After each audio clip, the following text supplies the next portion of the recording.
देखो, ना समझने वाला जो होता है उसको खुद भगवान भी आकर के समझाए ना, तो भी उसके मति में वो बात बैठने वाली नहीं है। तो हम जैसे छोटे मोटे अगर कोई बात कहे और कोई न माने तो इसमें कौन सी बड़ी बात है। भगवान कह रहे हैं कि युद्ध मत करो, पर दुर्योधन कह रहा हम तो करेंगे। भगवान ने कहा तो ठीक है। भगवान की एक सबसे अच्छी आदत है, कोई क्या कर रहा है कर्म करने में भगवान ने सबको स्वतंत्रता दे रखी है। भगवान कभी रोकते नहीं किसी को। तुमको पाप करने पाप करो, पुण्य करने पुण्य करो, कुछ नहीं बोलेंगे। परमात्मा एकदम साइलेंट बैठा रहेगा। हाँ, जब फल देने की बारी आएगी तब भगवान अपना फिर लेखा जोखा लेकर के तैयार होंगे। जैसे एक मास्टर पूरे एग्जाम हॉल में चुप होकर के बस देखता है, एग्जामिन करता है, कोई बच्चा चीटिंग तो नहीं कर रहा, कोई बच्चा गलत पेपर में आंसर लिख रहा हो तो उसी समय मास्टर उसको रोकता नहीं कि नहीं नहीं ये गलत है मत लिखने देता है। कोई अच्छा सही आंसर लिख दे तो उसी समय पीठ थपथपा के शाबाशी भी नहीं देता कि वाह वाह तूने तो बढ़िया अच्छा आंसर लिख, चुप रहेगा। अच्छा लिखे तो भी, गलत लिखे तो भी। जब बाद में जब पेपर चेक होने आते तब पेन लेकर के फिर हिसाब किताब लगाता है, ये गलत है ये सही है। वैसे परमात्मा, जो लोग कहते हैं ना भगवान जो लोग बुरा करते हैं उसके साथ कुछ बुरा नहीं होता, अच्छा ही अच्छा होता रहता, तुमको दिख रहा अच्छा हो रहा है, देखना जब फल मिलेगा तब ये चीख चीख के कहेगा कि प्रभु हमें बख्श दो। भगवान कहेंगे तब तू कहाँ गया था जब मैंने तुझे कर्म करने की स्वतंत्रता दी। बहुत से लोगों के मन में प्रश्न आते हैं कि देखो जी, एक सामने वाला व्यक्ति, हम उदाहरण देखते, खूब पाप करता फिर भी मौज में। पर भैया मौज किसको कहते हो आप? ये चंद 2-4 दिनों की मौज। 2-4 दिन बढ़िया गाड़ी में घूम रहा तो आपको लगता मौज में? ये मजा नहीं है, सजा है। एक दिन इसको इसका भुगतान करना पड़ेगा। कोई नहीं बच सकता इस दुनिया में। पिछले जन्म के थोड़े बहुत जो संचित कर्म है आज उसे भुगत रहा है। आप कहो नहीं जी ये तो गलत है, भगवान का हिसाब, आज का फल आज ही मिलना चाहिए। नहीं, वो आज बीज बोते हैं तो 6 महीने बाद, साल भर बाद उसका फल मिलता है। वैसे ही ठाकुर जी चुपचाप सब देख रहे हैं, तू करता चल, अच्छा बुरा हिसाब हम देंगे फिर। इसलिए कर्म करने में सावधान रहिए। इस दुनिया में किसी भी आदमी को ना, किसी भी ग्रह नक्षत्र किसी से डरना नहीं चाहिए, ऐसा मेरा मानना है। किसी और को कोई माने न माने, सबकी अपनी मर्जी। किसी से नहीं डरना चाहिए। डरो तो बस अपने खुद के कर्मों से डरो। मैं कुछ ऐसा ना कर दूं जिससे अपने ही जीवन को मैं अंधकार की ओर ले जाऊं। अपने कर्मों से डरो। बाकी डर के तुम कितना भी घर बदल लो। कई लोग होते हैं ना, ये घर, इस घर में कुछ है, इस घर में कुछ है, यहां जब से आए हम झगड़ा हो रहा है। घर बदल लिया फिर भी झगड़ा खत्म नहीं हुआ। गाड़ी में कुछ है, गाड़ी बदलो। गाड़ी बदली, मोहल्ला बदला, शहर बदला, देश बदला, रिश्तेदार बदले, दोस्त बदले, सब कुछ बदला, पर फिर भी वैसा वैसा रहा। क्योंकि सब कुछ बदला पर बस अपना स्वभाव नहीं बदला। और जब अपना ही स्वभाव नहीं बदला तो दुनिया बदल लो, ब्रह्मांड बदल लो, रहोगे वैसे की वैसे। पापी को भेज दो नरक में जाकर, पुण्यात्मा को भेज दो नरक में जाके भी कृष्ण कृष्ण कहेगा, पापी को स्वर्ग में भेज दो वहां जाके भी पाप करेगा। पापी को स्वर्ग में भेज दो वहां भी पाप करेगा, पुण्यात्मा को नरक में वहां भी कृष्ण कृष्ण बोलेगा, और मारवाड़ी को कहीं भी भेज लो वहां धंधा ही करेगा। है कि नहीं? कहीं भी भेज दो, धरती किसी कोने पे भी धंधा। अब भगवान ने जिसको जिस काम में बुद्धि दिया तो वही करना चाहिए भैया। जब अच्छा भगवान ने बनाई है, ऐसी तेज बुद्धि दी है तो करना चाहिए, क्या बुराई है। तो कर्म से सावधान हो, बाकी किसी से न डरे। तो श्री ठाकुर जी ने आके दुर्योधन को समझाया कि भैया दे दे, बोला नहीं दूंगा। भगवान ने कहा ठीक है, तो अब इससे ज़्यादा माथापच्ची करने की आवश्यकता है नहीं। जब इंसान ना समझे तो उसको भगवान भरोसे छोड़ देना चाहिए। और भगवान ने कहा कि दुर्योधन अब भैया हमको जाना है, बहुत दूर से आए हैं। दुर्योधन बोला ऐसे कैसे चले जाओगे, अरे हमने आपके लिए व्यवस्था करी है, हमने आपके लिए खाना बनाया है, व्यंजन बनवाए हैं, मिठाइयाँ मिष्ठान पकवान बनाए, खा के जाओ। भगवान बड़ी जोर से हंसे, अरे बाबरे, तू जानता हम किसके घर खाते हैं? किसके घर खाते हो आप? जो आपको न्योता देता उसके घर आ जाते होगे खाने? बोले नहीं, दुनिया में व्यक्ति अभाव में या प्रभाव में खाता है। किसी के घर में अभाव में तो किसी के घर जाके खा लिया, आज भंडारे में खा लिया, आज दावत में खा लिया, आज किसी शादी में खा लिया। या प्रभाव में खाता है, उसने बुलाया जाना पड़ेगा, वहां गए, खा के आ गए। भगवान कहते हैं लक्ष्मीपति हूं मैं, अभाव मेरे पास है नहीं, प्रभाव तेरे पास है नहीं, क्योंकि तूने कोई जीवन में ऐसा काम किया नहीं जिससे प्रभाव पड़े। तो ना अभाव है ना प्रभाव है, मैं कहीं भी ना अभाव में खाता ना प्रभाव में खाता। तो प्रभु आप कैसे खाते हो? तो भगवान ने कहा मैं केवल और केवल अपने भक्त के भाव में खाता हूं। भाव से बुलाओगे तो आ जाऊंगा, और भाव से नहीं बुलाओगे तो। भाव से कर्मा ने बुलाया, थारी भर के लायो खींचड़ो, ऊपर घी की बाट की, जीमो मारा शाम धनी, जिमावे बेटी जाट की। और महाराज कर्मा की खिचड़ी जानते हो कैसे बनाती थी? बिना स्नान करे। सुबह उठी, जगी, देखी ये तो घड़ी में, ये तो बड़े समय हो गया, अब क्या? बोले भगवान जी तो आ जाएंगे, जगन्नाथ प्रभु तो आ जाएंगे, भोजन खाने देर हो जाएगी, तो बिना नहाए ही खिचड़ी बनाने लगी। और एक जगह तो ऐसा भी लगा खिचड़ी बनाते बनाते वहीं बैठी बैठी दातुन कर रही थी, और जैसे खिचड़ी उबली तो वो खर्ची और वो सब तो कुछ चमचा तो मिला नहीं, सो वही दातुन को खिचड़ी से हिला दिया।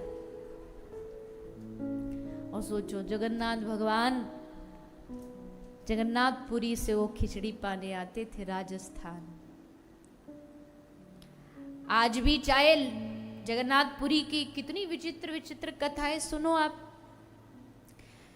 चाहे कितनी भी विचित्रता हो, कितना भी मर्यादित वहां सब रहता है, भोजन सामग्री भगवान की जो बनती बड़ी अद्भुत चमत्कार से बनती है, कभी अग्नि बुझती नहीं। लेकिन आज भी चाहे कितना भी व्यंजन बन जाए, पर सुबह का भोग जो लगता है वो कर्मा की खिचड़ी का ही लगता है। और वो खिचड़ी जो कर्मा कैसे स्नान करके बनाती, सोचिए। महाराष्ट्र के वामदेव जी के पुत्री का पुत्र नामदेव, श्री नामदेव जी महाराज। नामदेव जी महाराज छोटे से बालक थे, देखते नाना जी सेवा कर रहे ठाकुर जी की, रोज श्रृंगार करते, भोग लगाते। नाना जी कहते नाना जी हमको कम दो गया मौका सेवा का। नाना जी बोले अभी बच्चा तू छोटा है, बड़ा हो जा। बोले नहीं नहीं हमको तो करनी है। नाना जी बोले जब हमको कोई काम पड़ेगा ना, कोई बाहर गांव जाने का जब कभी, तो तुझको फिर मौका मिलेगा, उस समय तू करना। अब तो हर दूसरे दिन पूछते नाना जी कब जा रहे हो? नाना जी बोलते काम होगा तब तो जाएंगे। बोले नहीं नहीं जल्दी बताओ आप कब जा रहे हो। और एक दिन सचमुच काम आ गया। नाना जी बोले भैया हमको 3 दिन के लिए बाहर जाना है, तू कर लेगा सेवा? हाँ नाना जी, अजी यही तो हमको चाहिए था, हम अपनी आपकी ठाकुर जी की सेवा कर, यही तो चाहिए था हमको। आप जल्दी जाओ, अब तो दिन भर घड़ी देखकर कब जाएंगे? बेटा जाएंगे जाएंगे, अभी थोड़ा समय तो होने दे। और जैसे गए, पूरी रात नामदेव को नींद नहीं आई, पूरी रात यही सोच सोच के करवट बदलते रहे। सुबह अपने ठाकुर जी को भोग लगाओ, क्या खाने में क्या पसंद है उनको, क्या खिलाऊंगा, क्या बनाऊंगा, क्या खाएंगे ठाकुर जी? अच्छा मेरे हाथ से खा लेंगे, पहली बार मुझे देखेंगे, पूछेंगे नहीं तू कौन है? पूरी रात ये सोच सोच के बीत गई। सुबह 4 बजे जल्दी जगे, नहाए धोए, स्नान करे, दूध चूल्हे पर गरम किया और भगवान के सामने जाके पात्र में दूध रखा, पर्दा लगाया, घंटी बजाई, हाथ जोड़ के बैठ गए, पियो ठाकुर जी। अब थोड़ी देर बाद घंटी बजा के पर्दा खोला तो बालक थे नामदेव जी। क्या पता था कि ठाकुर जी को जैसे चढ़ाते हैं वैसा भरा ही भरा उल्टा ले जाते हैं। मैंने सोचा जब भोग का मतलब तो ठाकुर जी पीते होंगे, पर्दा खोला तो पात्र भरा की भरा। नामदेव जी बोले प्रभु ये क्या? अच्छा अभी लगता हमसे दोस्ती नहीं हुई ना, जानते नहीं हो। देखो हमारा नाम है नामदेव, हम उनके नाती हैं जो अभी अभी आपकी सेवा करते थे। हमारे नाना जी काम से गए हैं तो हमको सेवा दे गए। अच्छा आपको दूध पसंद नहीं आ रहा? अच्छा इसमें रुको, हम मीठा डाल के लाते हैं। सो मीठा डाल के लाए, भोग लगाए, पर्दा लगाए, घंटी बजाई, थोड़ी देर बाद घंटी खोली, फिर वैसा कि वैसा। अब तो खूब रोए कि हमारी सेवा इनको पसंद नहीं आ रही। कल दूसरे दिन जगे, आज 1 घंटा दूध को गर्म किया कि शायद कल वाला पसंद नहीं आया होगा। मेवा डाला, केसर डाला, आज तो पिएंगे। आज भोग लगाया, वैसा कि वैसा। 3 दिन हो गए। नामदेव ने कहा अगर तुम नहीं पाओगे तो हम भी नहीं पाएंगे, हम भी भूखे रहेंगे। 3 दिन तक लगातार भूखे प्यासे नामदेव जी।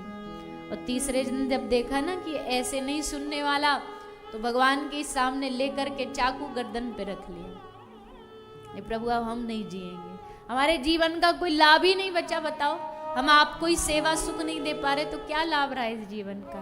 हम इस दुनिया को छोड़ करके, या तो आज आप भोग आरोगो, नहीं तो हम प्राण त्याग देंगे। और चाकू देख करके ठाकुर जी डर गए। भगवान को डर लग गया कि भगत कहीं कुछ गड़बड़ ना कर दे। सो डर के मारे उठाया बर्तन और जल्दी जल्दी गटगट सारा दूध पी गए, पात्र खाली। आज नामदेव के मन की तसल्ली भई, हाँ दूध पी लिया, अब इनको हमारा थोड़ा भाने लगा है। अब तो रोज आते, रोज पिलाते, रोज आते। ठाकुर जी रोज पीने लगे। नाना जी आए काम करके गांव बाहर से, बेटा सेवा कैसी चली? बोले नाना जी बड़ी टिप टॉप सेवा चल रही है, आते रोज दूध पी के जाते। नाना जी बोले बालक है, हमको तो लगता है इसको खुद को भूख लगती और जाके वहां पियाता खुद दूध, और कह रहा भगवान पी जाते। तो बोले हमारे सामने पिला के दिखा। बोले चलो। पकड़ा नाना जी का, लेके आ गए नामदेव जी। भोग के लिए पर्दा लगाया, घंटी बजाई, और जैसे पर्दा खोला भरा की भरा दूध। अब तो महाराज नाना जी बोले बेटा देखो झूठ नहीं बोलना चाहिए, झूठ बोलना पाप होता है, भूख लगती है तो तुम पी लिया करो कह के। बोले नहीं नाना जी हम कह रहे हैं ये पीते हैं। और भगवान को जाके बड़ी गुस्से में बोले कि आज जब हमारी परीक्षा की बारी आई तो तुम बैठ गए, आज पी नहीं रहे, पियो ना दूध। नाना जी देखो बैठे हैं। तो ठाकुर जी बोले अरे बावरे, मूर्ति कहीं दूध पीती है? तो नामदेव बोला मूर्ति दूध नहीं पीती तो मूर्ति बोलती भी नहीं है। तुम बोल रहे हो, अगर बोल सकते हो तो पी भी सकते हो। क्या इतने दिन तुमने पिया नहीं? पर बेटा सबके आगे नहीं पी सकते, देखो सबका भाव अलग अलग है। नहीं नहीं प्रभु, अगर मेरी भक्ति की लाज रखनी तो आपको नाना जी के सामने दूध तो पीना पड़ेगा। तो जैसे भक्त ने आवाहन किया तो भगवान तुरंत दूध पी गए। नाना ने जैसे देखा बर्तन खाली, वामदेव जी नामदेव के चरणों में गिर गए। आज से तू मेरा गुरु, मैं तेरा चेला। आज तूने वो किया जो मैं कभी सपने में भी नहीं सोच सकता। भगवान की मूर्ति, भगवान की मूर्ति क्या दूध पी नहीं सकती?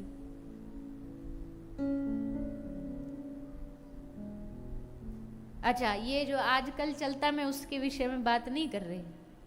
ये जो आजकल वीडियो बना बना के दुनिया में फैलाते रहते, हमारे गोपाल जी पी गए, फलाने पी गए, ऐसा पी गए, वैसा पी गए, ये सब बेकार है, ये सब झंझट है, ये सब मानना भी नहीं। भगवान इतने सस्ते नहीं है यहां तहां तुम चलो। भगवान की कृपा से तुमको इतनी तुम्हारी भक्ति थी, कोई अनुभव हो भी गया तो क्या तुम उसको ऐसे प्रचार प्रसारित करते घूमोगे? भगवान की कोई अनुभव, भगवान की भक्ति कभी दुनिया को बताई नहीं जाती है। जो बता रहे हैं इसका मतलब उनको अनुभव हुआ ही नहीं है, बस ऐसे ही बाहर से कर रहे हैं। अनुभव वाला कभी बताएगा नहीं, उसे प्रशंसा वाहवाही नहीं चाहिए। तो महाराज भगवान ने उसके नामदेव के हाथ से दूधा रोग लिया। तो भाव से पाता हूं, भगवान कहते हैं मैं अभाव से नहीं, प्रभाव से नहीं, मैं भाव से। दुर्योधन में भाव था नहीं, भाव किस में था? विदुर और विदुर की पत्नी विदुरानी जो आशा लगाए बैठे थे कि ठाकुर जी हमारे घर आएंगे, हमारे घर आकर के ठाकुर जी भोग आरोगेंगे, और भगवान सब कुछ छोड़ छाड़ करके विदुरानी के घर पहुंच गई। विदुरानी के घर जाके दरवाज़ा खटखटाया, विदुरानी ने दरवाज़ा खोला और जैसे सामने देखा तो भक्त वत्सल भगवान सामने खड़े हुए थे। देख करके हृदय एकदम गदगद हो गया।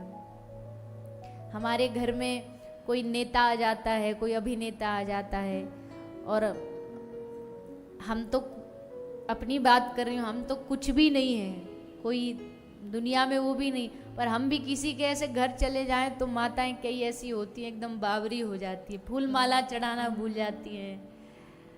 खाने के लिए भोजन में खीर बनाएंगी और जब भोजन खत्म हो जाएगा तब भागी भागी आई, अरे खीर तो देना ही भूल गई। तो जब संसार के इतने साधारण से लोग, उनके आगमन में हमें इतनी खुशी हो जाती है, सोचो जिस दिन हमारे घर ठाकुर जी आ गए तो, हमारे आंगन में प्रभु आ गए तो, और आ ही नहीं गए, आकर के मांग रहे हैं कि भूख लगी है कुछ दे दो, कुछ पाने को दे दो।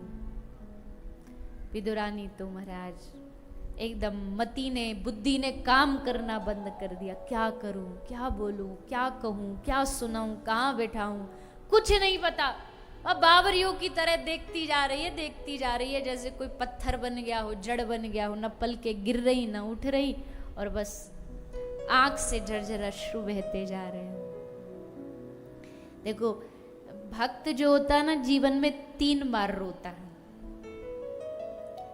3 बार रोता मतलब, एक बार जब वो भगवान को पुकारता है, हे नाथ, हे प्रभु आप हमें कब मिलोगे, तब रोता है, दिन रात रोता है कि प्रभु आपकी प्राप्ति हमको कब होगी। और जब भगवान नहीं सुनते तब फिर रोता है कि कितना समय इंतजार करवाओगे। और तीसरा, जब भगवान मिल जाते हैं तब रोता है। बोले अब क्यों रो रहा है? बोले अब इसलिए रो रहा है कि मेरी तो ये हैसियत नहीं थी, मेरे भीतर तो इतना कोई भाव नहीं था, भजन नहीं था कि मुझे आप मिल पाओ, पर आज आपने मुझ पर अधम पर कृपा कर दी। अपनी दीनता पर और भगवान की करुणा को देख देख रोता है। तब उसको भगवान का स्मरण कर करके रोता है।